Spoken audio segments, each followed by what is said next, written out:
හරි ළමයි නිව්ටන් නියම පාඩම අපි කොටස් කීපයකට කඩලා තමයි කතා කරනවා කියලා කිව්වේ. ඉතින් අපි මෙහෙම කොටස් කීපයකට කඩලා මේ කතා කරනකොට අපි කිව්වා බලය ගැන කතා කරනවා කියලා. ඉතින් අපි බලය ගැන කලින් වීඩියෝ එකකින් කතා කරා. දැන් අපි කතා කරනවා නිව්ටන් නියම. මේ චලිතය කියන සංකල්පය ළමයි ඇත්තටම සර් අයිසැක් නිව්ටන්ට කලින් ඇරිස්ටෝටල්ලා එතකොට ඊට පස්සේ ඇරිස්ටෝටල් කියන්නේ ෆිලොසොෆර් කෙනෙක්නේ. ඇරිස්ටෝටල්ට පස්සේ හිටපු සයන්ටිස්ට් කෙනෙක් ගැලීලියෝ ගැලීලි. ඒගොල්ලෝ එහෙම මේවා මේ වස්තුවක් චලනය වෙන විදිහෙම පැහැදිලි කරලා තිබුණා. හැබැයි ගොඩක් වෙලාවට ඒ පැහැදිලි කිරීම ෆිලොසොෆිකල් විදිහට තමයි කරලා තිබෙන්නේ. දාර්ශනික මට්ටමේ. හරිද? ඒ කියන්නේ ඊට පස්සේ තමයි සර් අයිසැක් නිව්ටන් ආවේ. මේ කියන්නේ සර් අයිසැක් නිව්ටන් මේ චලිතය කියන මේ දෙයට කියන්නේ මේ චලිතය සම්බන්ධ ඔය නියම තුන හඳුන්වා දෙන්න කලින් ගොඩක් වෙලාවට චලිතය විස්තර වුණේ ෆිලොසොෆිකල් විදිහට. ඒ කියන්නේ ගණිතානුකූල භාවයක් නෑ නෙමෙයි ඒක අර එහෙම නෑ මදි වගේ. අන්න ඒ වගේ එකක් තමයි තිබුණේ. ඉතින් මේ මෝෂන් කියන එකට අර මැත්තමැටිකලි අපිට විස්තර කරන්න හැකියාවක් සහ ප්‍රෙඩික්ට් කිරීමේ හැකියාවක් ලැබුණා සර් අයිසැක් නිව්ටන්ගේ පැමිණීමෙන් පස්සේ. ඉතින් එයා මේ චලිතය සඳහා නියම තුනක් හඳුන්වලා දෙනවා. ඒවා නියම තුනක්. හරිද? ඒ නියම තුන තමයි අපිට මේ ඉගෙන ගන්න තියෙන්නේ. මම මේක නිකන් කිව්වේ නිකන් අර අපිට ඒ කොටසට එන්ට වෙන්න ඕන හින්දා තමයි සර් අයිසැක් නිව්ටන් කොහොමද ඔයකට ආවේ කියලා මම කිව්වේ ඔය චලිතය පැත්තට ආවේ කියලා. හරිද? එතකොට මේකෙන් අපිට පුළුවන් එයාගේ නිව්ටන් කියන්නේ එයාගේ නිව්ටන් නියම තුන පාවිච්චි කරලා අපිට පුළුවන් ගණිතානුකූලව විස්තර කරන්න මේ චලිතයක් කොහොමද වෙන්නේ වස්තුවක් චලිත වෙන්නේ කොහොමද කියලා. ගණිතානුකූල විස්තර කරන්න පුළුවන් ගණන් හදලා පෙන්නන්න පුළුවන්. ඒ වගේම තමයි මේ විදිහට මේ චලිතය සිද්ධ වෙනවා කියලා කියන්නත් පුළුවන්. හරි. කොහොම හරි අපිට කතා කරන්න තියෙන්නේ ඒ විදිහට සර් අයිසැක් නිව්ටන් හදලා කියන්නේ අපිට දුන්නේ යා කියපු නියම තුන ගැන තමයි අපිට කතා කරන්න තියෙන්නේ. ඒ නියම තුන අපි 1 2 3 පිළිවෙලින් පිළිවෙලට කතා කරමු. එච්චරයි. හරි. පළවෙනි නියමයට යමු. එයාගේ පළවෙනි නියමෙන් කියන්නේ බාහිර අසමතුලිත බලයක් යෙදෙන තාක්කල් නිශ්චල වස්තුන් නිශ්චලතාවයේම පවතින අතර චලනය වන වස්තුන් ඒකාකාර ප්‍රවේගයෙන් චලිත වේ. ඕක නේද කියන්නේ? ඒ දැන් වචනේ මේ විදිහටම නෙමෙයි මම සමහරට කියන්නේ නැත්තේ. මොකද මම ඉංග්‍රීසි මීඩියම් නේ මේ පොත තියෙනවා එක. ඔයාලගේ මේ සිංහලගේ සමහර වචනයක් දෙකක් එහා මෙහා වෙලා ඇති. නමුත් බලන්න මේ බේසික් අදහස තියනවාද කියලා. බාහිර අසමතුලිත බලයක් යෙදෙන තාක්කල් නිශ්චල වස්තුන් නිශ්චලතාවයම තියෙනවා. චලනය වෙන වස්තුන් ඒකාකාර ප්‍රවේගයෙන් චලනය වෙනවා. ඕක තමයි සර් අයිසැක් නිව්ටන්ගේ චලිතය පිළිබඳ පළවෙනි නියම. ඉතින් අපි ඔක පැහැදිලි කරගමු. ඒක තමයි කරන්න යන්නේ. මේ පැහැදිලි කරන්නම්කෝ. ඔයා හිතන්න මෙන්න මෙහෙම මේසයක් හරි මොකක් හරි අපි මෙතන අපි ගමුකෝ මේක මේ සුමට පෘෂ්ඨයක් කියලා. ඇයි මම මේ සුමට පෘෂ්ඨයක් කියලා කිව්වේ කියලා ඔයාලට තේරෙයි. හරිද? පස්සේ මේක සුමට පෘෂ්ඨයක්. මේක උඩ තියෙනවා මෙන්න මේ වස්තුවක්. මොකක් හරි වස්තුවක් නිකන් පෙට්ටියක් වගේ වස්තුවක්.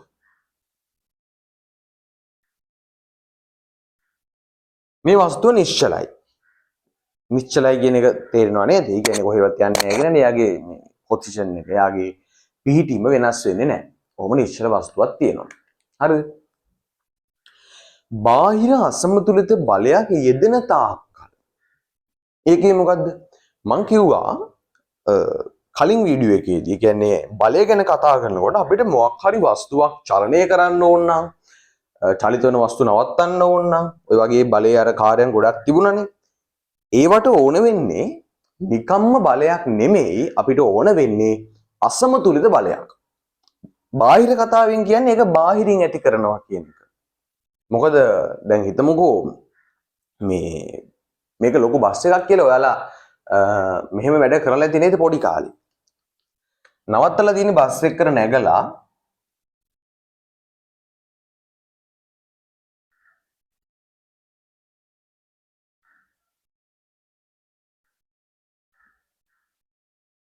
මේ හැප්පිලා ඉස්සරහ හැප්පිලා තියෙන හැප්පිච්චින් තමයි නවත්තලා තියෙන්නේ. මෙහෙම බස් එකකට නැගලා දැන් මේ ඇතුලේ සීට් තියෙනනේ එල්ලකුරු වගේ පේන කමන සීට්. හරිද ඔය? ඔය සීට් එකක පිටිපස්සෙන් ඉඳලා ඔයාලා සීට් එකක්ම තල්ලු කරලා බලලා නැද්ද? බස් එක ඉස්සරහට යනවද කියලා. කියන්නේ ඔයාලා බස් එක ඇතුලේ ඉඳන්ම බස් එක තල්ලු කරලා බලලා නැද්ද මේ බස් එක යනවද කියලා? එහෙම යන්නේ නැහනේ. දැන් ඔයාලා එතකොට හිතෙන්න පුළුවන් දැන් එක්කෙනෙක් තල්ලු කරම කොහොමවත් යන්නේ නැහැ කියලා. හරි එහෙනම් මුළු බස් එකේම ඉන්න සරක තල්ලු කරලා බලන්නකො බස් එක ඇතුලේම ඉඳලා බස් එක යනවද කියලා. ඔය බස් එක යන්නේ නැහනේ. ඒ කියන්නේ ඒක මේ අභ්‍යන්තර බලයක් ළමයි. ඒ කියන්නේ අපිට චලිත කරවන්න ඕන වස්තුව බස් එක නම් ඒ බස් එක ඇතුලේනේ මේ බලය තියෙන්නේ. වස්තුව තුල තියෙන්නේ. ඒක අභ්‍යන්තර බලයක් ළමයි. එහෙම අභ්‍යන්තර බලයකට කොහොමවත් වස්තුවක් චලිත කරන්න බෑ. කාර්යයක් කරන්න බෑ අභ්‍යන්තර බලයකට. හරිද? මේ වස්තුව චලිත කරන්න බෑ. මේ වස්තුව චලිත කරන්න බෑ අභ්‍යන්තර බලයකට. ඒකයි මෙතන බාහිර බලයක් කියලා කියලා තියෙන්නේ. අසමතුලිත බලයක් තමයි එතකොට අපිට ඕනේ මේ යම් කිසි වස්තුවක් චලිත කරන්න. එතකොට බාහිර අසමතුලිත බලයක් කියන එක පැහැදිලි නේද? බාහිර අසමතුලිත බලයක් ඕනේ යම් වස්තුවක් චලිත කරන්න. මම අසමතුලිත බලය කියන්නේ මොකක්ද කියලා කතා කරා. අසමතුලිත බලයෙන් තමයි අර බලයකින් කරන කාර්යයන් කරන්න පුළුවන් කියලා මම කතා කරා. බාහිර කතාවක් දැන් පැහැදිලිනේ. එතකොට ඔයාලා හිතන්න දැන් මේ වස්තුව ඔහොම තියෙනවා. ඒක මෙහෙම තියෙනවා. හරිද? මේක සුමට පෘෂ්ඨයක් කියලා ගන්න කිව්වේ දන්නවද? ඔයා යම්කිසි බලයක් යොදනකොට අර අපි ඝර්ෂණය කියලා කතා කරානේ මේක චලිත වෙන්න හදනකොට ඝර්ෂණය ක්‍රියාත්මක වෙනවා කියලා. මෙතන ඝර්ෂණය ගාව ගන්න කිව්වේ චුට්ටක් පැටලෙනවා. ඒකින්ද තමයි මම සුමට පෘෂ්ඨයක් කියලා කතා කරන්නේ. කිව්වේ සුමට කියන්නේ ඒතර ඝර්ෂණයක් ඇති වෙන්නේ නැහැ කියන එක. කියන්නේ කවුරු හරි තල්ලු කරොත් යනවා තල්ලු වෙලා. හරි. ඒක හරි. හරිද? ආයෙනවා මේකට. මේ තියෙන වස්තුවක්. සුමට පෘෂ්ඨයක් උඩ තියෙන වස්තුවක්. හරිද? දැන් මේක තියෙන නිශ්චලතාවය. දැන් මට කියන්න මේක කවුරු හරි තල්ලු කරේ නැත්තම් අඩුම ගානේ හුලඟක්වත් ආවේ නැත්තම් මේ වස්තුව චලිත වෙනවද? සරලව කියන්නේ ඇද්දේ නැත්තම් මේ වස්තුව චලිත වෙනවද? තල්ලු කරේ නැත්තම් ඇද්දේ නැත්තම් හුලඟකින්වත් බලපෑමක් වුණේ නැත්තම් මේ වස්තුව චලිත වෙනවද? චලිත වෙන්නේ නැහැ ළමයි. නිශ්චලතාවයේ තියෙන වස්තුව බාහිරින් අසමතුලිත බලයක් ඇති වුණේ නැත්නම් කියන්නේ බාහිරින් කවුරු හරි මේක මත බලයක් ඇති කළේ නැත්නම් ඒ ඇති කරන බලය අසමතුලිත වෙන්නේ ඇයි? ඝර්ෂණයක් ඇති වෙන්නේ නැහැනේ. මෙයා මත නිව්ටන් එකක් දුන්නත් මෙයා අනිවාර්යෙන් යනවා. ඒ කියන්නේ මෙන්න මෙහෙම නිව්ටන් එකක බලයක් දුන්නා කියන්න බෑ. නිව්ටන් එකක. ඉතින් නිව්ටන් එකයිනේ එතකොට මේ මත ක්‍රියාත්මක වෙන ඝර්ෂණයක් ඇති වෙන්නේ නැහැ කියලා මං කියවනේ.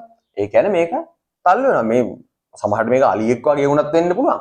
හැබැයි ඉතින් නිව්ටන් එකක් දුන්නත් කිසි අවුලක් නැහැ. ඝර්ෂණ ආරෝමයේ වෙම කිසිම දෙයක් නැත්තම් තල්ලු වෙන ඒ ඇති තල්ලු වෙන ප්‍රමාණය ඉතාමත් චූටි වේගයක් වෙන්න පුළුවන් ඇති වෙන්නේ.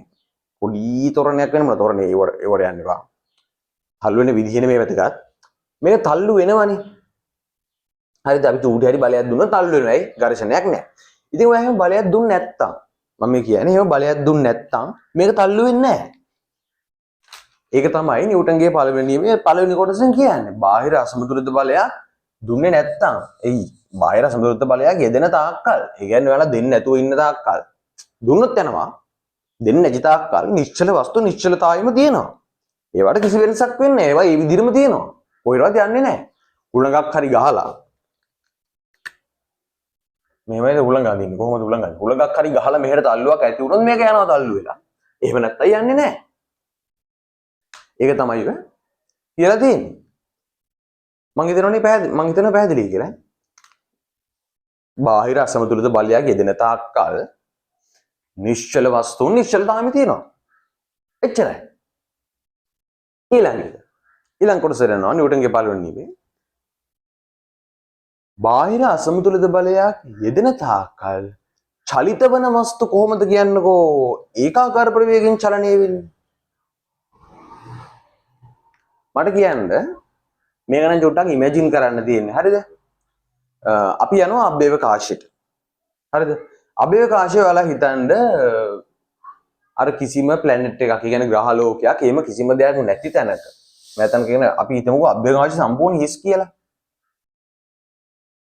මෙන්න මෙහෙම තියෙන බෝලයක් හරි මොකක් හරි එකක් කවන්නේ. මෙහෙම තියෙන බෝලයක්. හරිද? මේ බෝලේ තියෙන්නේ කොයිද? ස්පේස් එකේ. මේක වටා තරු ග්‍රහලෝක කිසිම දෙයක් නැහැ. අඩුම ගානේ ඔයාවත් මේකේ නැහැ. ඔයා හිතන්න මේ බෝලේ තියෙන චලිත වෙමි. මේක ඔයාලට ඉමේජින් කරන්න බෑ. ඉමේජින් කරන්න බැරි හේතුවකුත් තියෙනවා. අපි පළවෙනි පාඩම කතා කරද්දී කිව්වා මතකද චලිතය කියලා කියන්නේ සාපේක්ෂ දෙයක්. ඔයාට තවත් වස්තුවකට සාපේක්ෂව විතරයි චලිතයක් කියන එකක් මවා ගන්න පුළුවන්. ඒ කියන්නේ ඔයාට පුළුවන් මේක යනවා කියලා ඒ කියන්නේ මේක සම්පූර්ණ ස්පේස් එක නම් මේ මෙව්වත් අමතක කරන්නකෝ. ඔයාට කවදාවත් ඔය වස්තුව චලිත වෙනවා කියලා මවා ගන්න බෑ. ඇයි? කිසිම රිෆරන්ස් පොයින්ට් එකක් නැහැ. සාපේක්ෂව ගන්න පොයින්ට් එකක් නැහැ. ඒක වැදගත් නෑ මම මේක නිකන් කියන්නේ. හරිද? කොහොම හරි දැන් පුළුවන් විදිහට ඉමේජින් කරගන්නකෝ. ඔන්න බෝලයක් තියෙනවා ස්පේස් එකේ. ඒ කියන්නේ අභ්‍යවකාශයේ මේක වටා තරු ග්‍රහලෝක කිසිම දෙයක් නැහැ. කිසිම දෙයක් නැහැ. අර මොකද ඔයාවත් නැහැ. ඉමේජින් කරගන්න. මේ බෝලේ මෙන්න මෙහෙම b කියලා ප්‍රවේගයෙන් යනවා. මට කියන්න මේ බෝලේ ප්‍රවේගය වෙනස් වෙයිද? නවතීද? කොහෙට හරි හැරෙයිද? ඒක වෙන්න පුළුවන්ද? හරිද? මං කිව්වා චලිත වෙන වස්තුවක ප්‍රවේගය වෙනස් කරන්න අපි බාහිර අසමතුලිත බලයක් දෙන්න ඕනේ. අසමතුලිත බලයක් දෙන්න ඕනේ. බාහිර කතාවත් මෙතනින් අපි ඉස්සෙල්ලා කරලා තේරුණානේ. මේක මත බාහිර අසමතුලිත බලයක් දුන්නේ නැත්නම් මේ ප්‍රවේගය අපිට අඩු කරන්න පුළුවන්ද? අඩු කරන්න බෑ. මේක මත මේ පැත්තට බාහිර අසමතුලිත බලයක් දුන්නේ නැත්නම් මේ ප්‍රවේගය අපිට වැඩි කරන්න පුළුවන්. ඒ වැඩි කරන්නත් බෑ. ප්‍රවේගයේ දිශාව වෙනස් කරලා කින්න මෙයා මෙහෙට යනවනේ. මෙයාව අරහෙට යවන්න පුළුවන්ද? බාහිර අසමතුලිත බලයක් දෙන්නේ නැතුව. යවන්න බෑ. ඒ කියන්නේ සරලව කියන්නේ මෙයාගේ චලිතයට කිසිම බලපෑමක් ඇති වෙන්නේ නැහැ. ඔයාලා ස්පේස් එක ගැන අහලා තියෙනවනේ ස්පේස් එකේ වායුව එහෙම නැහැ හරිද? ඔය තරු අරව මේවා තමයි ඔය හැමදේම ගොඩක් ඒවා තියෙන ස්පේස් එකේ. වායුව අරව මේවා නැහැ හරිද? වාත ප්‍රතිරෝධය එහෙම ඇති වෙන්නේ වායුව එහෙම නැහැ. හරිද? කිසිම බලපෑමක් මෙයා මත වෙන්නේ නැත්තම් මෙයා එක දිගටම යාට තියෙන ප්‍රවේගය මේක වෙනස් වෙන්නේ නැතුව යනවා. හරිද? ඕක තමයි නිව්ටන්ගේ පළවෙනි නියමය අර දෙවෙනි කොටසින් කියන්නේ. එයා කියන්නේ බාහිර අසමතුලිත බලයක් යෙදෙන තාක්කල් නිශ්චල වස්තුන් නිශ්චලතාවයම තියෙනවා. ඒක පළවෙනි කොටස. චලනය වෙන වස්තුන් ඒකාකාර ප්‍රවේගය. ඒ කියන්නේ මෙයා එකම වේගයෙන් ප්‍රවේගය කියලා ගන්න ඇයි? එයාගේ දිශාව වෙනස් වෙන්නේ නැහැ. එයා මේ විදිහටම තමයි යන්නේ. එක පැත්තටම. ඒ දිශාව වෙනස් කරන්නත් අපිට ඕනේ බාහිර අසමතුලිත බලයක්. දිශාව වෙනස් වෙන්නේ නැහැ. එකම ප්‍රවේගයෙන් එයා යනවා. ඒකාකාර ප්‍රවේගයෙන් චලනය වෙනවා. ඔච්චරයි. ඔය ටික තමයි පැහැදිලි කරන්න තියෙන්නේ. ඊට පස්සේ අපිට උදාහරණ ටිකක් එම කතා කරපුවාම ඕක පැහැදිලි කරගන්න පුළුවන්. මේක ඉමේජින් කරගන්න අමාරු වුණා නම් ඉතින් ඒක ගැන ඉමේජින් කරන්න උත්සාහ කරන්න. ඉමේජින් කරන්න පුළුවන් කියන්නේ ඒක මේ ඇත්තටම හොඳ හැකියාවක් ඉමේජින් කරනවා කියන එක.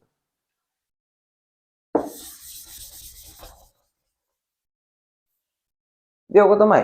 බාහිර සමුද්‍රිත බලයක් යෙදෙන්නේ නැත්තම් ඒක දිගටම යනවා. ඔයාලගේ පොතේ තියෙන උදාහරණ ටිකක් එම කතා කරමුකෝ. කැරම් ඩිස්ක තියෙනවනේ. ඩිස්ක නේද ඒකට කියන්නේ. ඩිස්කොත් ඩිස්කද වෙන මොකක් හරි නමක් දන්නේ නැහැ. කැරම් ගහලා තියන්නේ මෙහෙම සුදු පාට මේ සුදු පාට එකක් තියෙනවනේ. කාසියක් වගේ ටිකක් ලොකු එක. හරිද? කැරම් බෝඩ් එකේ පවුඩර් දාලා ඔයාලා මොකද කරන්නේ? පවුඩර් දාලා අර ඩිස්කා වැඩි දුරක් යවා ගන්න ඔයාලා හදන්නේ. දැන් මේකට මෙහෙම එකක් ගහපුවාම පවුඩර් නැත්නම් ඕක කැරම් බෝඩ් එක මෙතෙන් විතර තියෙනවනේ සමහරවිට මෙහෙම ගිහලා නවතිනවා. නැත්නම් වැදිලා මෙතෙන් විතර ගිහලා නවතිනවා. ඒක ලොකු දුරක් යන්නේ. පවුඩර් දාලා ඔයාලා මොකද කරන්නේ? අර මෙහෙම බොලනේ තියෙන්නේ ඕක උඩින් මේක වේගය යනවා. සරලව කියන්නේ මේකේ කරලා තියෙන්නේ මොකද්ද? ඝර්ෂණය අඩු කරන එක. ඝර්ෂණයේ පාඩමේදී අපි මේක වඩා හොඳට කතා කරමු. සරලව කරලා තියෙන්නේ මේකේ ඝර්ෂණය අඩු කරලා. ඝර්ෂණය කියන්නේ අර චලිතයට විරුද්ධව ඇති වෙන බලයක්නේ. ඒකත් අසමතුලිත බලයක් තමයි. ඒකට පුළුවන් වස්තුන් නවත්තන්න. චලිත වෙන වස්තු වල ප්‍රවේගයම අඩු කරන්න පුළුවන්. හරිද? දැන් අපි හිතමු කැරම් බෝඩ් එකේ ඝර්ෂණය නැහැ. හරිද? ඝර්ෂණය නැහැ. මොකද වෙන්නේ? මේ ඩිස්කා මෙහෙම ගැහුවාම නවතින්නේ නැහැ. ඒක දිගටම යනවා. හරිද? ඒක දිගටම යනවා.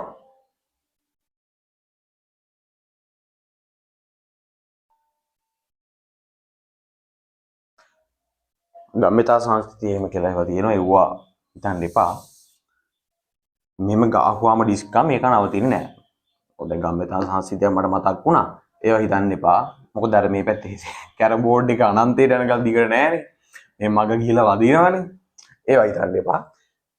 නවතින්නේ නෑ කියලා ෂුවර්නේ. ඒ කියන්නේ මේකට මෙහෙම ගහපුවාම මේ පැත්තෙන් ඝර්ෂණය මගින් මෙයා නවත්තන්නෙත් නැත්තම්. ඔයා හිතන්න වාත ප්‍රතිරෝධයක් නෑ. එහෙම ඇති වෙන්නෙත් නෑ කියලා. මලාට මේ ඩිස්ක නවතින්නේ නෑනේ. ඔයාගේ යාළුවා මේක අල්ලගන්නෙත් නෑ. මේක නවතින්නේ නෑ. ඊට යනවා. ඒක ඔයාලගේ තියලා තියෙන එක උදාහරණයක්. ඊළඟ එක තමයි ඔය බස් එකේ යනවා. ඔය බස් එකේ යනවා. බස් එකේ යනකොට ඔයා කිසිම ආධාරකයක් අල්ලගන්න නැතුව මෙන්න මේ හිටගෙන යනවා.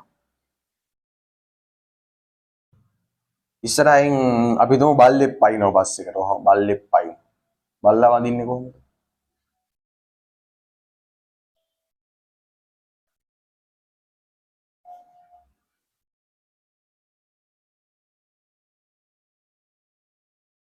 ඔව්.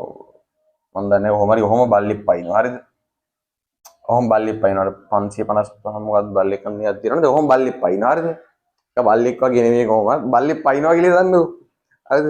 දැන් බල්ලෙක් පැනපු ගමන් මොකද කරන්නේ? බස් එක බ්‍රේක් ගහනවා. බස් එක බ්‍රේක් ගහවම ඔයාට මොකද වෙන්නේ?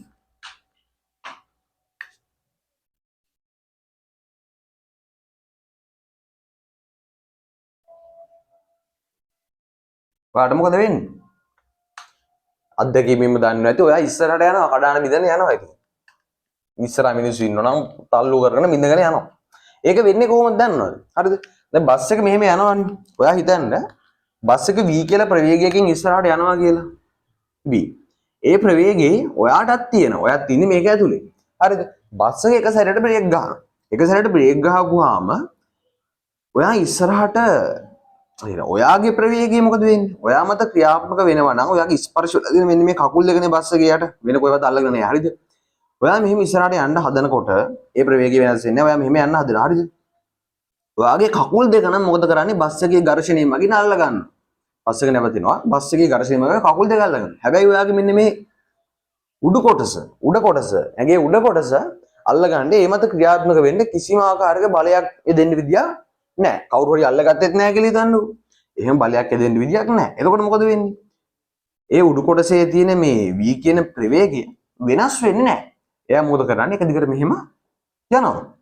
ඉතින් ඒකින්ද තමයි බස් එක බ්‍රේක් ගැහුවට ඔයා මේ කඩාගෙන ඉඳගෙන යන්නේ. ඊට වැඩිය තව හොන්නම් සීට් බෙල්ට් දාගන්න කියන්නේ ඇයි? සීට් බෙල්ට් දාගන්න කියන්නේ ඔයා ඉස්සරහා වාහනේ මෙහෙම ඇදගෙන යනකොට වාහනේ බ්‍රේක් ගහනවා. වාහනේ බ්‍රේක් ගහනකොට ඔයාටත් වාහනේ තිබ්බ ප්‍රවේගය තියෙනවා. ඔයා වාහනේ යම්කිසි ප්‍රවේගයකින් යන ඒ ප්‍රවේගය ඔයාටත් තියෙනවා. වාහනේ බ්‍රේක් ගැහුවට ඔයාට බ්‍රේක් ගහන්න බෑනේ. ඔයා මොකද කරන්නේ? ඔයාගේ V ප්‍රවේගය ඔයා මත බාහිර අසමතුලිත බලයක් ක්‍රියාත්මක වෙන්නේ නැත්තම් ඔයා කඩාන බිඳගෙන ඉස්සරහට යනවා. ඒකල ඉතින් දිව්‍ය ලෝක යනවා. සීට් බෙල්ට් එක දාලා මොකද කරන්නේ? ඔයා ඉස්සරහට යන්න හදනකොට ඔයා මත බාහිර අසමතුලිත බලයක් ක්‍රියාත්මක කළා. ඔයාව නවත්ත ගන්නවා. ඒක තමයි වෙන්නේ නේද? එච්චරයි ඉතින් සරලව ඔච්චරයි කතා කරන්න තියෙන්නේ. ඔයාලට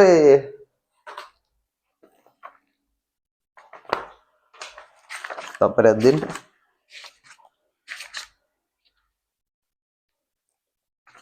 ඕනේ. නිව්ටන්ගේ පළවෙනි නියමය කියලා ඒක හඳුන්වලා දීලා තියෙනවා මේ නියමයේ දීලා තියෙනවා. ඊට පස්සේ ඒ ගැන උදාහරණ ටිකක් එමේ කොහොමද වෙන්නේ කියලා කතා කරලා තියෙනවා. අර මම පැහැදිලි කරන්න ගත්ත උදාහරණ නම් මේකේ නෑ. එච්චරයි ඉතින්. ඔව්. එච්චරයි කතා කරන්නේ නිව්ටන්ගේ පළවෙනි නියමය. That's all. ඉතින් ඔයාලා මේකේ නෝට් එකක් දාගන්න ඕන නම් නිව්ටන්ගේ පළවෙනි නියමය එහෙම් පිටින්ම ලියා ගන්න. ඉංග්‍රීසි වලින් තියෙන විදිය නම් කියවන්න පුළුවන්.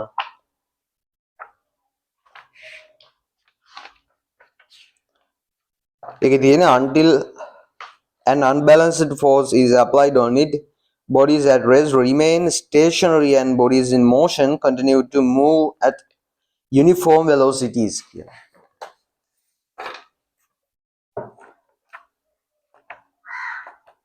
විනාඩියක් දෙන්න ළමයි.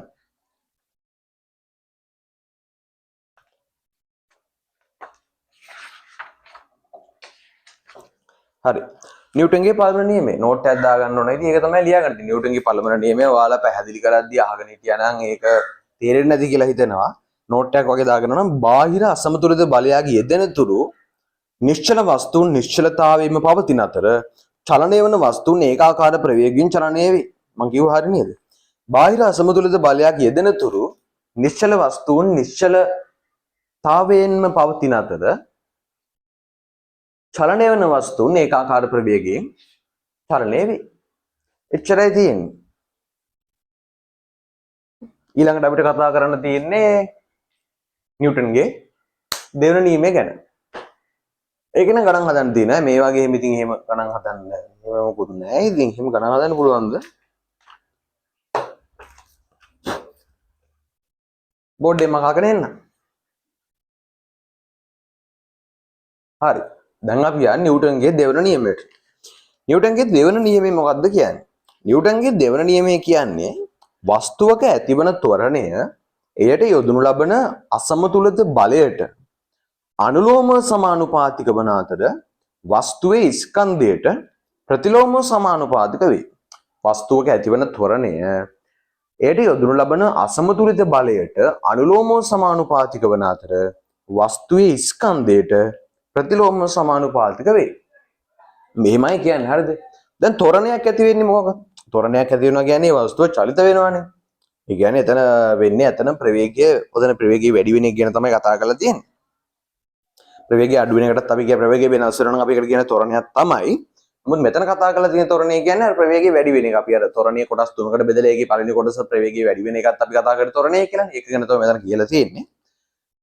දැන් මෙහි වස්තුවක් තියෙනවා නම් මොකක් හරි වස්තුවක්.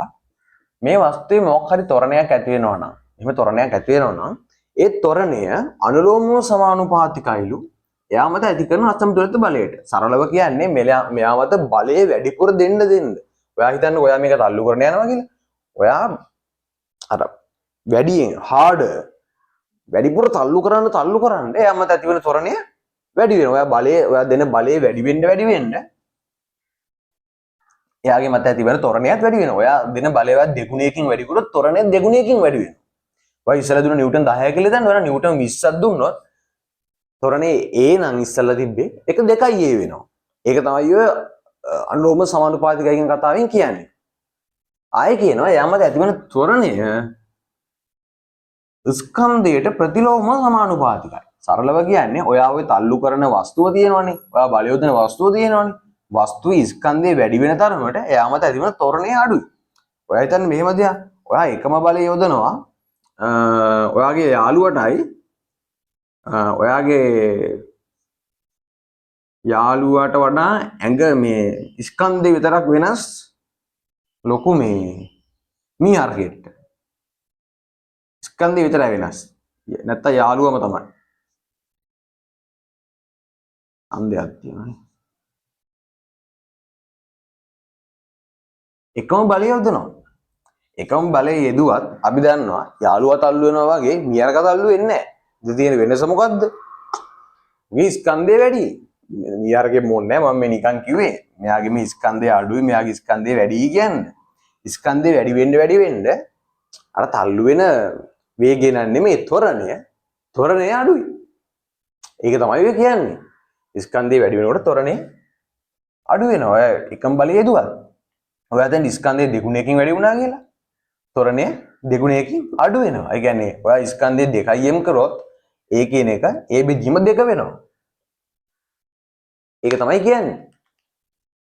ඉතින් ওই දෙකම එකතු කරලා. ඒ කියන්නේ ත්වරණය වස්තුවක් මත ඇතිවන ත්වරණය ඒ මත යොදුන් ලබන බාහිර අසමතුලිත බලයට අනුලෝම සමානුපාතික වේ. වස්තුවක් මත ඇතිවන ත්වරණය එහි ස්කන්ධයට ප්‍රතිලෝම වස්තුවේ ස්කන්ධයට ප්‍රතිලෝම සමානුපාතික වේ. ওই දෙකම එකතු කරලා අපිට ලියා ගන්න පුළුවන් මෙහෙම.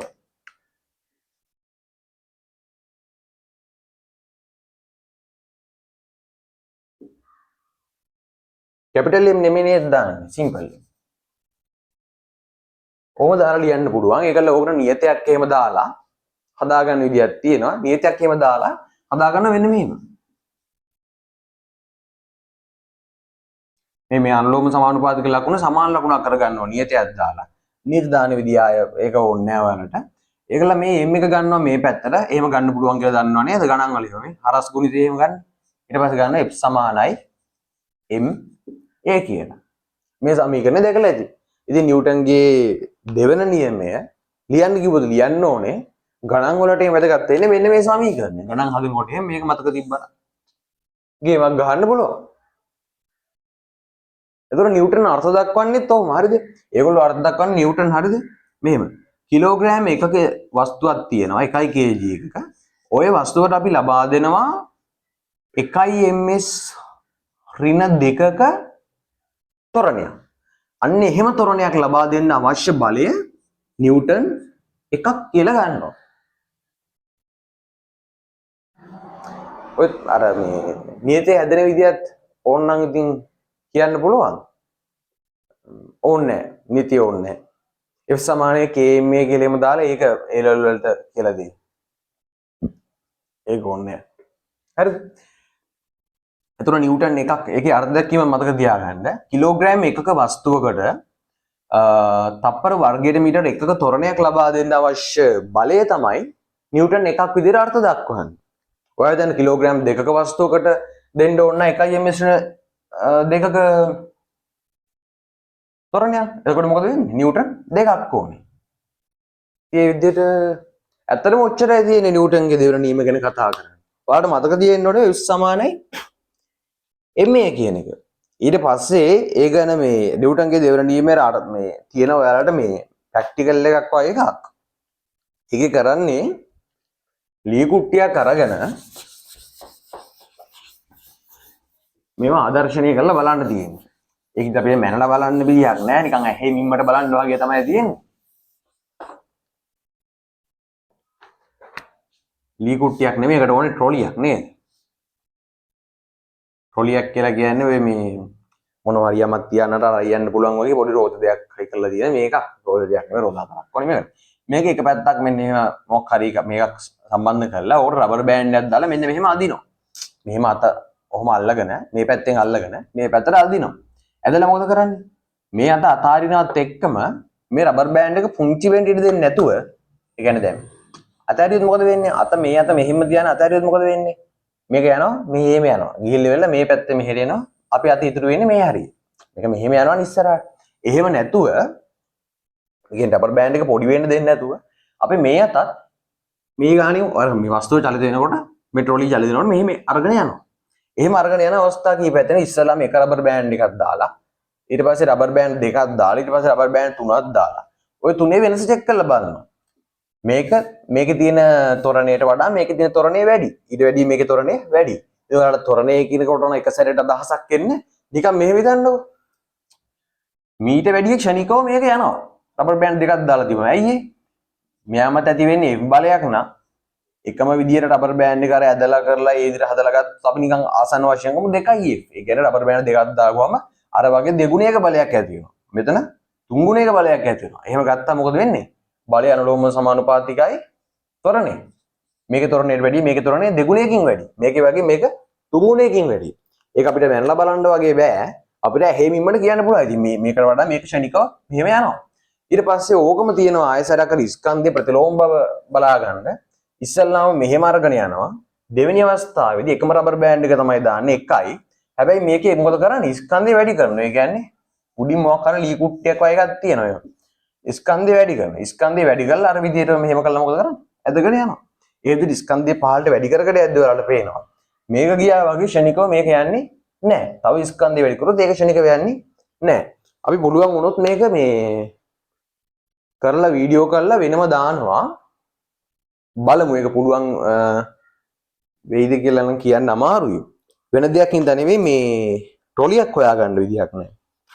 ලී කුට්ටියක් වගේ එකක් සිදුරු කරලා රෝල් දෙකක් දාලා තමයි හදාගන්න වෙන්නේ. එම හදාගත්තොත් ඉතා ඉක්මනින් එක වීඩියෝ කරලා දාන්න.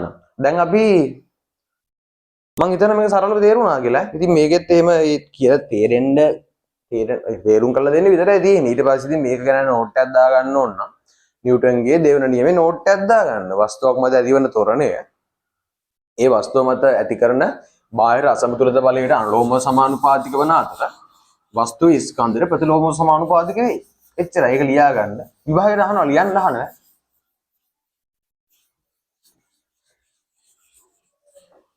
ඔය නියම තුනම මේ පාඩම් කරගන්න ඕනේ. ඔය ලියන්න අහනවා. හරි. අපි ගණන් ටික හදමු. මේ තියෙන මේ නිදසුනේ මේ වගේ මේ උත්තර වහලා හදන්න. මම වෙන ගණන් ටිකක් පස්සේ හදන්න. මම දැනට ගණන් ටිකක් හදාගත්තේ නැහැ. ඔයාලට වෙනම දෙන්න PDF එකක්වත් මේකේ දාලා නැහැ. මේකේ තියෙන ගණන් ටිකම නිදසුන් ටිකයි. ඒකේ තියෙන අභ්‍යාසය අපි හදමු.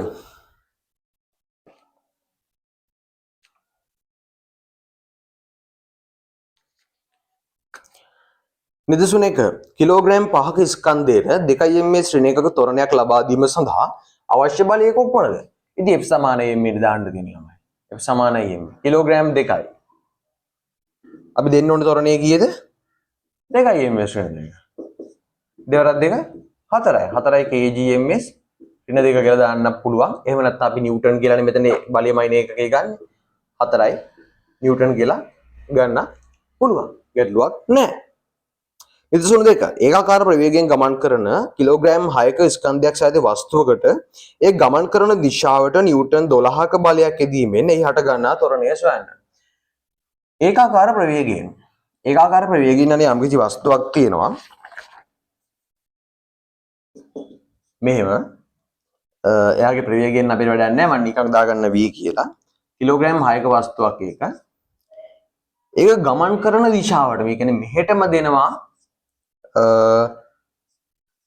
12 නිව්ටන්ක බලයක්. ඉතින් එහි හට ගන්නා ත්වරණය සොයන්න. ඉතින් ඒක සරල දෙයක් නේ ළමයි. F සමානයි මේම තමයි දාන්න තියෙන්නේ. F 12 Newton m 6යි. ඒනේ හොයන්න තියෙන්නේ. ඒ උක්ත කරන්න. 12යි නිව්ටන් බෙදීම 6යි kg. ඒකක කපා ගන්න ඕන නම් නිව්ටන් වෙනුවට දාන්න මේ kg ms වෙන දෙක. එහෙම නැත්නම් ඒකක අපි දන්නවනේ. ඒතොරනේ ms වෙන එක වලින් ඍණ දෙක වලින් තමයි එන්නේ කියලා. 2යි ms ඍණ 2. සරල කතාව. ඊළඟ එක එක්සර වස්තුවකට නිව්ටන් 8ක බලයක් යෙදුව විට 2යි ms ඍණ 2ක ත්වරණයක් හටගන්නේ නම් වස්තු ස්කන්ධය සොයන්න. ඉතින් ඒකෙත් නිකම්ම F සමානයි m තමයි දාන්න තියෙන්නේ. නිව්ටන් 8ක් දාලා තියෙනවා. ස්කන්ධය තමයි හොයන්න තියෙන්නේ. මම ඒකක දාන්නේ. 2යි ms ඍණ 2ක ත්වරණයක් ඇති වෙනවා. මේක මේ පැත්තට ගත්තාම කීයද? 8 බෙදීම 2 m සමානයි 4යි kg කියලා. එනවා. ඊටමත් සරල කාරණා ටික. අභ්‍යාසය කරමු. 4 1 අභ්‍යාසය. 4 1 අභ්‍යාසය කරමු. එහෙම නැත්නම් exercise 4 1නේ 4.1 එහෙමද කියවන්නේ ඒක. එක් කරමු. විනාඩියක් දෙන්න මම මේ ටේබල් එක අඳගෙන ඉන්න. මේ ටේබල් එකේ තාම වෙන කිසිම කරන්න දෙයක් නැහැ ළමයි. නිකම් F සමානයි m දා හදන්න තමයි තියෙන්නේ. මම උත්තර ටික දාන්නම් බලන්න හරිද කියලා.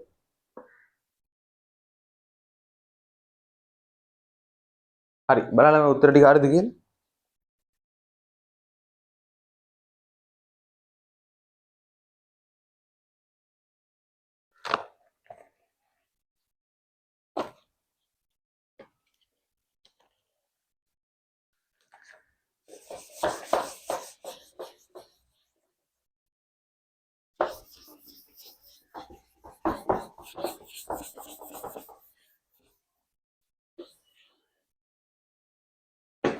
ළඟානට යනවා.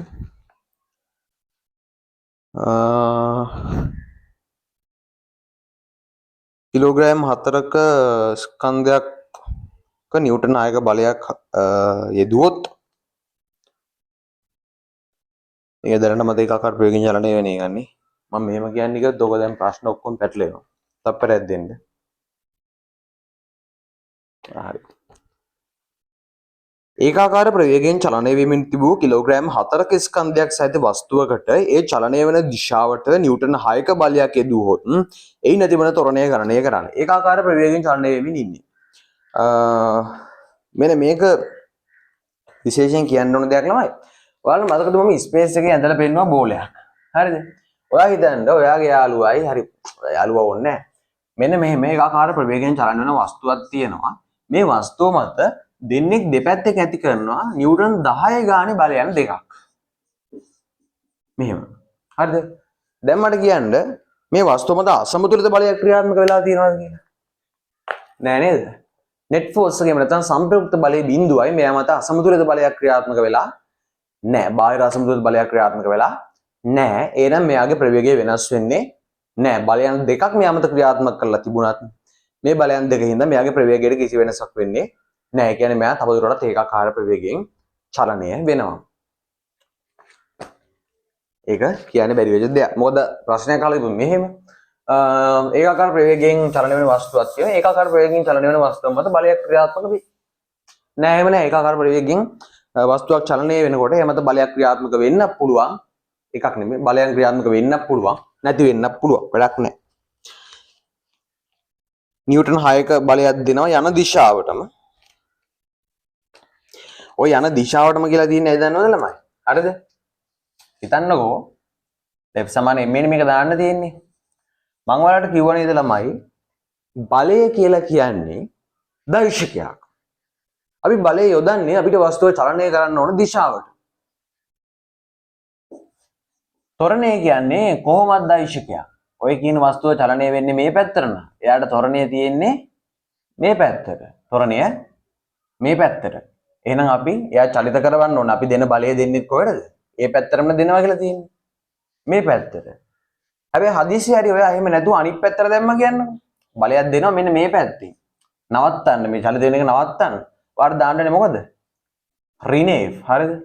ඒ කියන්නේ දිශාව විරුද්ධයි. විරුද්ධ දිශාවකින් ඍණ F දාන්න වෙනවා.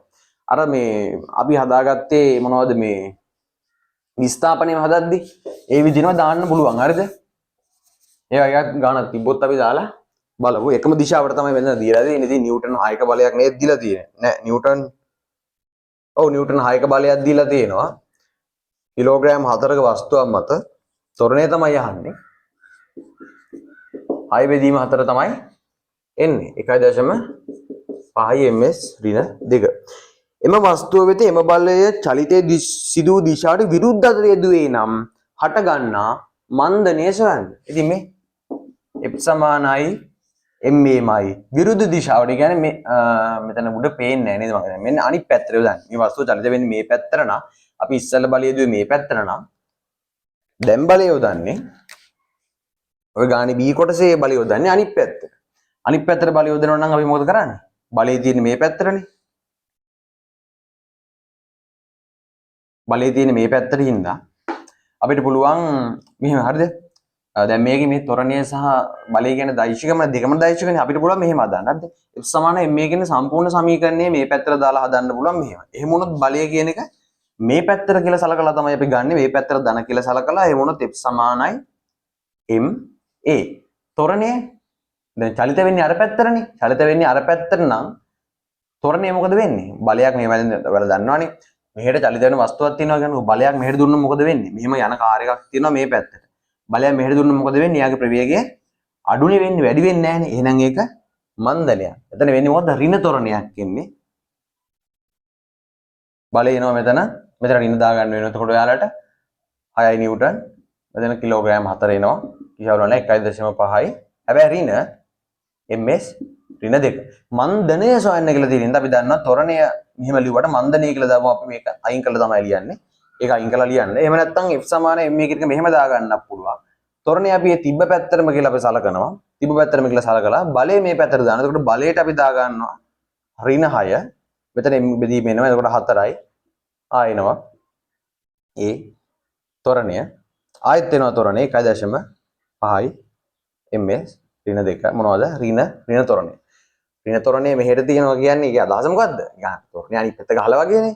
පැත්තට තියෙන්නේ මොකද්ද? මන්දනයක්. ටික ටික අඩු වෙනවා. මන්දනය සොයන්න කිව්වම ආයෙසරේ මොකද කරන්නේ? මේ ඍණ ලකුණු නැතුව මන්දනේ ලියන්න. එච්චරයි. කොහරි මිස්ටේක් එකම තිබ්බද කියලා චුට්ටක් බලලා මට කියන්න. අනිවාර්යෙන්ම ඔබ තියනවා නම් මට කියන්න. හරිද? එතකොට මට කිව්වේ නැත්තම් දාන්න බෑනේ. ඒක කිව්වොත් මොක හරි පොඩි හරි වීඩියෝ එකක් දාන්න පුළුවන්. මෙහෙමයි මේක මෙතන වැරදිලා තියෙන්නේ කියලා. 1.5 f සමානයි මේ පැත්තට දැම්මා. සම්පූර්ණ සමීකරණය. ඉතින් අපි දන්නවා එතකොට කොහොමත් එක මන්දනයක් තමයි කියලා. ඉතින් ඒකෙන්ද අපි රින දාගත්තා ඒ කියන එකට. එහෙම නැතුව F සමානයි m අපි ඉස්සලා දාපු පැත්තටම දාලා F ගේ බලය අනිත් පැත්තට හම්බෙන්නේ ඒකට බලය රින කරලා ගත්තා. ආයෙත් එනකොට රින 1.5යි ms රින 2. හරි නේද? නිව්ටන්ගේ දෙවෙනි නියමයත් එහෙනම් ඉවරයි. තව ගණන් ගොඩක් අපි හදමු. මම දැනට ගණන් ටිකක් හදාගත්තේ නැහැ. ගණන් ටිකක් අපි අනිවාර්යෙන් හදමු.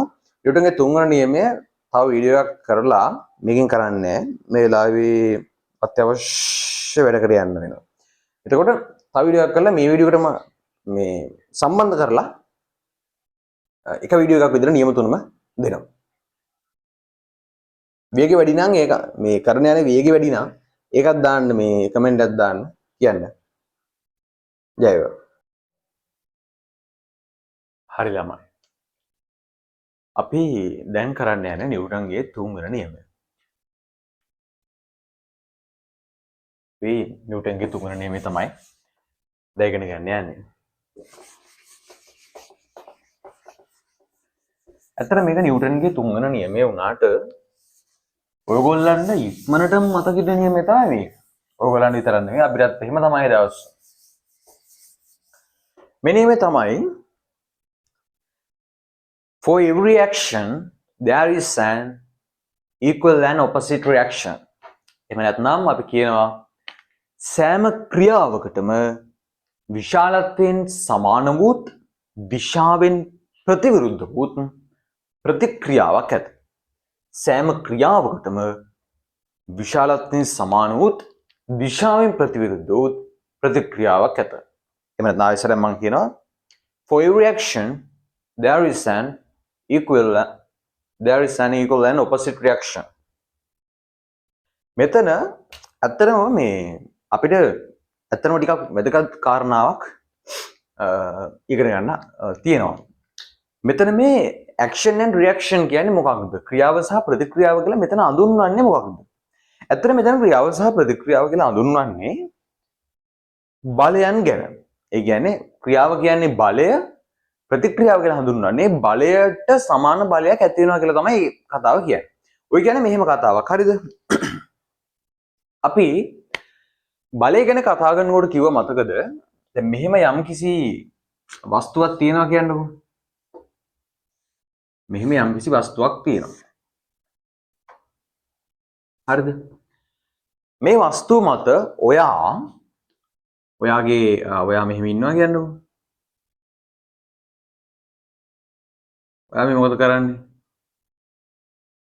ඔයා මේක තල්ලු කරනවා. තල්ලු කරනවා කියන්නේ මොකද්ද? ඔයා මේකට මේ වස්තුව මත බලයක් දෙනවා. ඒකට තමයි ඔතන ක්‍රියාව කියලා කියන්නේ. වස්තුව මත ඔයා බලයක් දෙනවා. ඒ බලය අපි වස්තුව මත මෙන්න මෙහෙම ඇඳගමුකෝ. මෙන්න මේ පැත්තට බලයක් දුන්නා. හරිද? ඕක තමයි ක්‍රියාව. නිව්ටන්ගේ තුන්වෙනි නියමයේ දෙතුර කියන්නේ මෙහෙමයි. සෑම ක්‍රියාවකටම ප්‍රතිවිරුද්ධ වූ විශාලත්වයේ සමාන වූ ප්‍රතික්‍රියාවක් ඇත. ඒ කියන්නේ මෙන්න මෙහෙම එකකුත් තියෙනවා. ඒ කොහොමද? ඔයා වස්තුව මත යම්කිසි බලයක් ඇති කරනකොට ඒ බලය F කියලා අපි කියමු. මේ වස්තුව මගින් දැන් ඔයා අත් දෙකනේ වස්තුවට තියෙන මේ තත කරන්නේ, තල්ලු කරන්නේ. ඔයා වස්තුව මත මේ විදිහට බලයක් F කියලා බලයක් මේ පැත්තට ඇති කරනකොට වස්තුව මගින් ඔයාගේ අත් දෙක මත බලයක් ඇති කරනවා ඊට විරුද්ධ දිශාවට ඒ Fට සමානම බලයක්. ඔන්න ඕක තමයි ඔය කියන්නේ දිශාවෙන් ප්‍රතිවිරුද්ධයි විශාලත්වයෙන් සමානයි ක්‍රියාවට ප්‍රතික්‍රියාවක් ඇත. සෑම ක්‍රියාවකටම ප්‍රතික්‍රියාවක් ඇත. ඒක විශේෂයෙන් මතක තියාගන්න ඕනේ කියන්නේ මෙහෙම. හරිද? මේකේ තව ලක්ෂණ ටිකක් එහෙම තියෙනවා. හරිද? ඔය ක්‍රියා ප්‍රතික්‍රියා බල කියන දෙක කවදාවත් ළමයි එක වස්තුවක ඇති වෙන්නේ නැහැ. ඒ කියන්නේ ඔයා හිතන්නකෝ මේ ඔයා මෙහෙම වස්තුවකින් තව වස්තුවකට නැත්තනම් බලයක් දෙන්නේ. මෙතන ඔයා මේ වස්තුව තල්ලු කරනවා නම් ඔය ක්‍රියා ප්‍රතික්‍රියා බල දෙක ඇති වෙන්නේ එකක් ඇති වෙනවා මේ වස්තුව මත අනික ඇති වෙනවා ඔයා මත. ඔයාගේ අත් දෙක මත. ඒ දෙකම එකවර වස්තුව මත ඇති වෙන්නේ නැහැ. ඒක එකක්.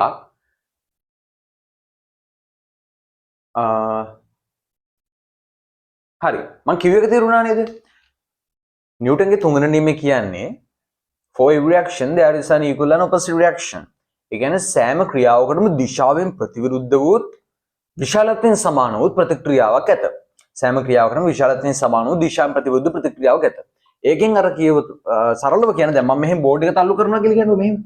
මම මෙහෙම බෝඩ් එක යම් කිසි බලයකින් තල්ලු කරනවා නේ. කියන්නේ මම මේ බෝඩ් එක මත යම් බලයක් දෙනවා නම් බෝඩ් එක මොකද කරන්නේ මගේ අත මතත් ඒ බලයම දෙනවා විරුද්ධ දිශාවට. ඕක තමයි ක්‍රියාවකට ප්‍රතිවිරුද්ධ බලයක් තියෙනවා කියලා කියන්නේ.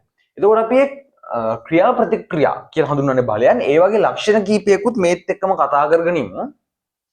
එක තමයි දිශාවෙන් ප්‍රතිවිරුද්ධ වීම. ප්‍රතිවිරුද්ධ දිශා. මම මේ නිකන් කටුවට වගේ ලියන නෑ. අහගෙන ඉන්නේ. ප්‍රතිවිරුද්ධ දිශා.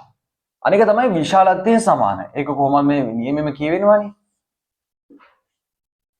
විශාලත්වයෙන් සමාන ලකුණු දෙන්නම්.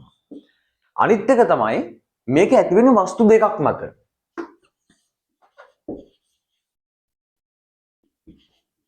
ඇත්තටම තමයි ඔය ක්‍රියා ප්‍රතික්‍රියා බල කියවුවට ඇත්තටම දැන් අපි ඉස්සල්ලාම බලය හැඳින්වීම ගැන කතා කරානේ. මම කිව්වා මතකද අපි මේක ඇඩ්වාන්ස් විදිහට කතා කරන්නේ නැහැ කියලා. එහෙම නොකියන්න හේතුව තමයි බලයක් කියන එක කවදාවත් ළමයි තනියම ඇති වෙන්නේ නැහැ. ඔයා මොකක් හරි තල්ලු කරනවා කියන අනිවාර්යෙන් ඔයායි වස්තු මත යම්කිසි බලයක් යොදනවා නම් ඒ වස්තු මගින් ඔයා මතත් බලයක් යොදනවා. ඒක කවදාවත් තනියම ඇති වෙන දෙයක් නෙමෙයි. ඕනෑම බලයක් ඇති වෙන්නේ ක්‍රියා ප්‍රතික්‍රියා යුගලයක් විදිහට. ඒක තනියම ඇති වෙන්නේ නැහැ. ඒකින්ද ඔයා බලයක් ලකුණු කරනකොට දැන් ඔයා මේ සම්පූර්ණ පද්ධතිය බලයක් ලකුණු කරන්න ගියොත් එහෙම මේ බලය විතරක් ලකුණු කළා මදි. මේ බලෙත් ලකුණු කරන්න ඕනේ. හරිද? මොකද මේ දෙපැත්තට බලයන් දෙකක් තියෙනවා. ඔය බලයන් දෙක ඔක්කොම කියන්නේ කියලා පැටලෙයි කියලා තමයි කොහොම නිව්ටන්ගේ තුන්වෙනි නියමයෙන් මේක කියන්නේ. ඒකින් තමයි මම ඒක කිව්වේ ඇඩ්වාන්ස් විදිහට කියන්නේ නැතුව අපි සරල විදිහට කියනවා කියලා. අනිවාර්යෙන් ක්‍රියා ප්‍රතික්‍රියා යුගලයක් විදිහට තමයි ඔය දෙක ඇති වෙන්නේ. ඒක දී ලියන්න ඕනේ නැහැ. මම කොහොමද ක්‍රියා ප්‍රතික්‍රියා බලවල ලක්ෂණ කතා කරේ. ඒක හරි. තව ටිකක් අපි මේක මේ විස්තරාත්මකව කතා කරමු. හරිද? දැන් ඔයා දන්නවද ළමයි? ඊළඟ කතාව අපි කියන්නේ එක්සැම්පල් ටිකක් කතා කරමු. හරිද? මේ දිනේ පොළොව මත තියෙන බෝලයක්. ඔයාලා දන්නව නේද මේක මත ගුරුත්වාකර්ෂණීය ක්‍රියාත්මක වෙනවා කියලා? ඒ ගුරුත්වාකර්ෂණ බලය අපි සාමාන්‍යයෙන් ඒකක ස්කන්ධයක් මත ඇතිවන ගුරුත්වාකර්ෂණ බලය G කියලා තමයි දක්වන්නේ. ඒක අපි අර පළවෙනි පාඩමේදී මේ දෙවෙනි පාඩමේදී කතා කරේ අර ගුරුත්වජ ත්වරණය කියලා. ඒකේ අගයට සමාන වෙන එකයි එහෙම ගන්නෙ. ඒකක ස්කන්ධයක් මත ඇතිවන ගුරුත්වාකර්ෂණ බලය G. මේකේ මේ වස්තුවේ ස්කන්ධය M නම් mg. ඔන්න ඔය බලය තමයි පහළට ඇති වෙන්නේ. mg තමයි මෙන්න මේක තමයි ගුරුත්වාකර්ෂණ බලය. එහෙම නැත්නම් ඔකට බර කියලාත් අපි කියනවා. අපි ඒක ඉස්සරහදී කතා කරනවා. මේ බලය ඇති වෙන්නේ පහළටනේ. හරිද? මේ බලය මොකද කරන්නේ? මේ බලයෙන් පොළොව දෙසට මෙහෙම අදිනවා පහළට. ඒතර මේ ඇති වෙන්නේ එක බලයක්. මේ ඇති වෙන්නේ ක්‍රියාව. ප්‍රතික්‍රියාව ඇති වෙන්නේ කොහෙද? හරිද? මේකටත් තියෙන්න ඕන තව එකක්. මේක තනි බලයක් විතර ඇති වෙන්න විදියක් නැහැ. ඒක ඇති වෙන්නේ ළමයි පෘථුවිය මෙහෙම තියෙනවා නම් පෘථුවිය මෙහෙම නෙමෙයි තියෙන්නේ. ඉඩ නැති හින්දායි මං එහෙම ඇන්දේ. මං වෙන මැදලා පෙන්නන්නම් පොඩ්ඩක්. මේ පැත්තකින් වගේ පෘථුවිය මෙන්න මෙහෙම තියෙනවා නම් පෘථුවියේ කේන්ද්‍රය තමයි උඩ අතට මේ mg කියන එක ඇතුලේ මේක පහළ අතට මේක උඩ අතට දිශාවෙන් විරුද්ධයි විශාලත්වයෙන් සමානයි. තව එකක් කියනවා. මේ වස්තුව මෙහෙම පහළට ඇදෙනකොට ඔයාලගෙන් ඔයිට කලිමුත් මම මේක අහලා තියෙනවා. මෙහෙම වස්තුවක් පහළ දිනනකොට ඒක මත ගුරුත්වාකර්ෂණ බලය ක්‍රියාත්මක වෙන. ඒ කියන්නේ මේ වස්තුව පහළට ඇදෙනවා. එහෙම පහළට ඇදෙන හින්දා ඔයා හිතන්නේ මේ වස්තුව තියෙන මේසයක් උඩ කියලා. මේ මේසේ උඩ මේසේ ලෑල්ල උඩ පහළට වස්තුව තෙරපෙනවා කියලා දන්නවනේ.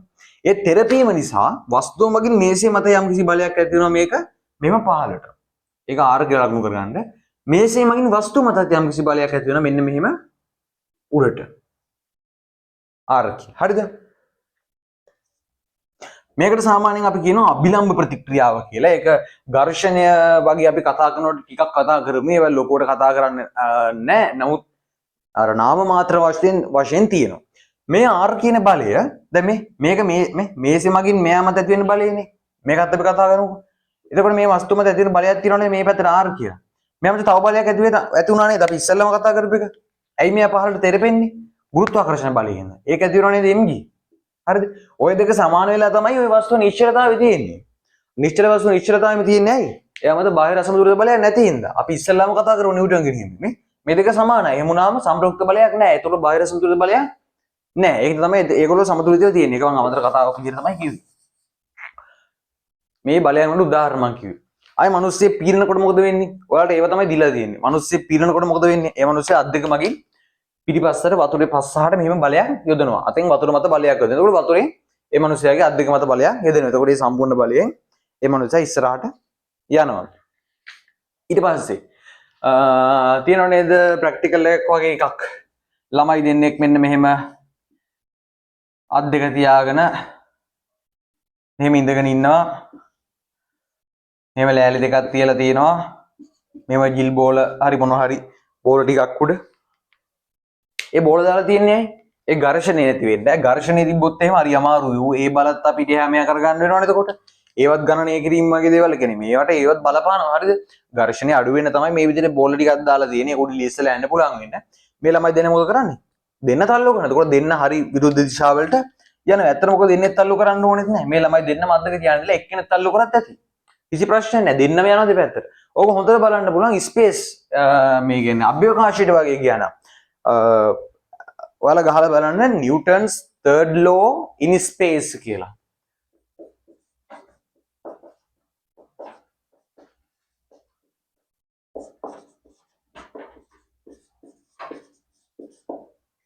නිව්ටන්ස් third law in space කියලා YouTube එකේ ගහලා බලන්න. ඒ වීඩියෝ තියෙන මට ඒ වරණ පැහැදිලි කරලා දාන්න බෑ මොකද කොපිරයිට් වදිනවනේ. හරිද? මේ ඉන්ටර්නැෂනල් ස්පේස් ස්ටේෂන් එකේ එහෙම තියෙනවා මේ මිනිස්සු දෙන්නේ මොකද කරන්නේ? ඒගොල්ලෝ මෙන්න මේ විදිහටම මේ අය මේ ලෑලිය මරවම කියන්න ඕනේ නැහැ. ඔයාලා දන්නවනේ ඒගොල්ලෝ නිකන් පා වෙනවා වගේ තියෙන කියලා. ඒකට අපි කියනවා සාමාන්‍ය ෆ්‍රී ෆෝලින් කියලා. ඒ වැඩක් නැහැ. ඒගොල්ලෝ පා වෙනවා කියලා දන්නවනේ. ඒගොල්ලෝ මොකද කරන්නේ? දෙන්නේ කොහොම තල්ලු කරනවා. දෙන්නේ කොහොම එක්කෙනා තල්ලු කරනවා නම් ඇති. ඒ දෙන්න මොකද කරන්නේ? මෙහෙම විරුද්ධ දිශාවල යනවා. හදිස්සිය හරි දෙන්න එකම ස්කන්ධය කියලා ගමුකෝ. මේක දාන්න මේ. කෙනෙක් මේ පැත්තට අනිත් එක්කනා මේ පැත්තට මෙයා මත බලය ඇති කරනවා මේ පැත්තට. මෙයා මත මෙයා පැත්ත බලය ඇති වෙනවා අර පැත්තට.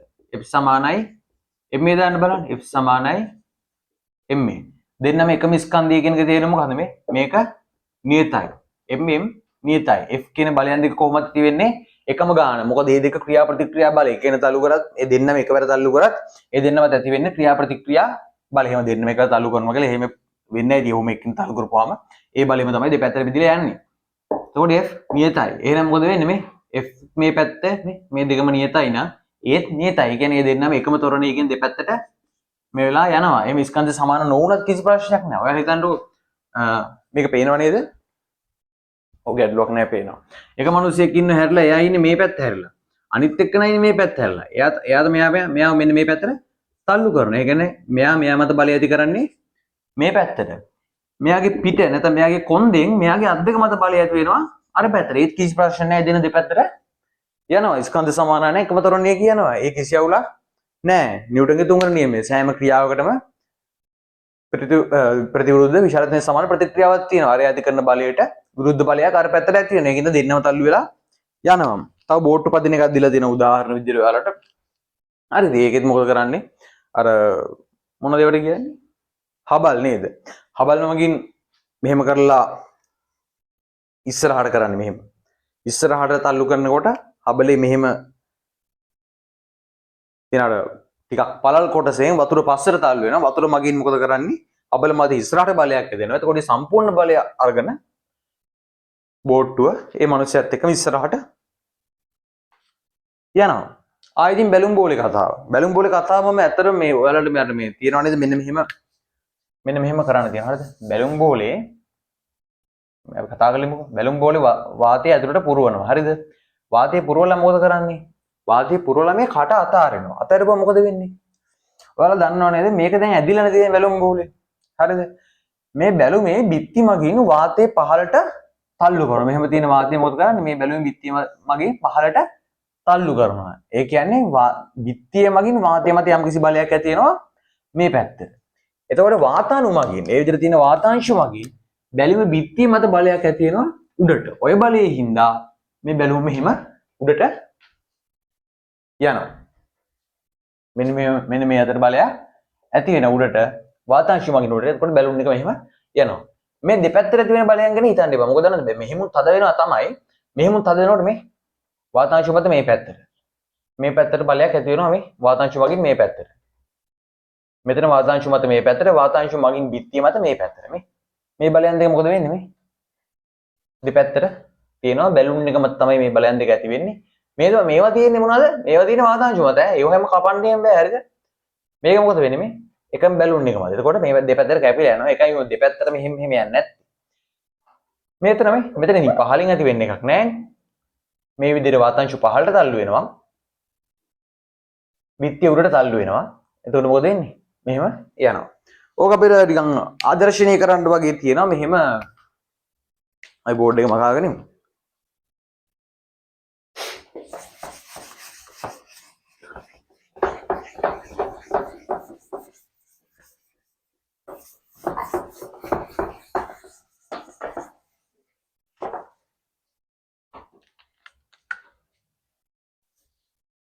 දිග ඍජු කම්බියක් වගේ එකක් අරගෙන නෑ ඉස්සලම ගන්න වල බැලුම් බෝලයක් හරිද? බැලුම් බෝලයක් අරගෙන ඕක පූ ගන්න. වල පූගලා මෙහෙම හදා ගන්න. හදාගෙන මේක අල්ලගෙන ඉන්න පුළුවන් නම් එහෙමයි. නැත්නම් ඔයාලා මෙතෙන් දාගන්න අදින ගැටයක්. හරිද? අදින ගැට දන්නවනේ. අදින ගැටයක් දාන්න. මෙතෙන් පුංචි බට කෑල්ලක් මෙන්න මෙහෙම මේවා කරලා ඕක ටේප් කෑල්ලක් ගහලා මෙන්න මෙහෙම අලව ගන්න. මෙහෙම. ඒකලේ බටේ ඇතුලෙන් දානවා කම්බියක්.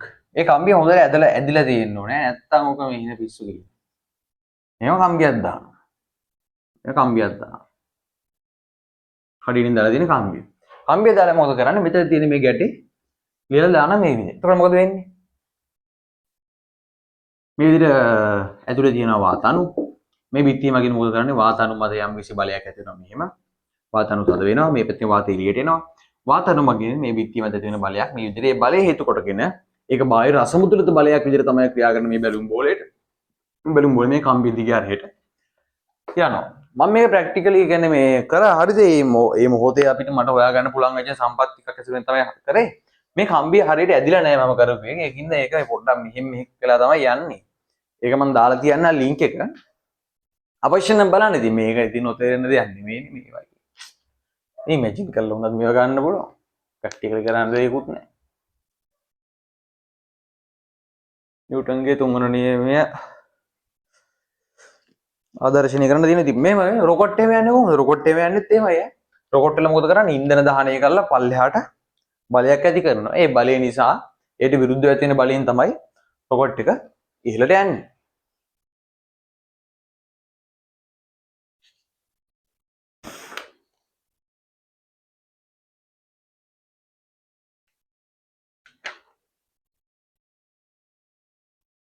මෙතන නම් මේ බැලුන් එකේ ලකුණු කරලා තියෙන්නේ මේ පහළින් නේදී තල දෙක. පහළින් තමයි කටගාවින් තමයි පහළට action. balloon pushing air molecules down. වාත අංශු පහළට විදිනවා. ඒක රියැක්ෂන් එක විදිහට වාත අංශු air molecules pushing balloon up. ඒකෙන් බැලුන් එක උඩට යවනවා. ඊට පස්සේ දීලා තියෙන ළමයි දෙන්නයි කතාව. ඊට පස්සේ වෝට්ටුව පදින කෙනා. ඊට පස්සේ පීනන කෙනෙක් දීලා තියෙනවා. ස්විමින් කරන කෙනෙක්. නිව්ටන්ගේ තුන්වෙනි නියමය ඉවරයි. මෙච්චරයි ඉතින් නිව්ටන්ගේ තුන්වෙනි නියමය කියලා ඉතින් අපිට ඒක තේරුණා නම් එච්චරයි. මහා දෙයක් ඉතින් අපිට නෝට් එකක් වගේ එහෙම ලියා ගන්න නැහැ. අපිට ලියා ගන්න තියෙන මෙච්චරද නිව්ටන්ගේ තුන්වෙනි නියමය මොකක්ද ඉතින් ඒක ලියා ගන්න. For every reaction there is an equal and opposite reaction. සෑම ක්‍රියාවක් සඳහාම විශාලත්වයෙන් සමාන වූ දිශාවෙන් ප්‍රතිවිරුද්ධ වූ ප්‍රතික්‍රියාවක් ඇත. එච්චරයි. ගමෙතාවෙන් හම්බෙමු.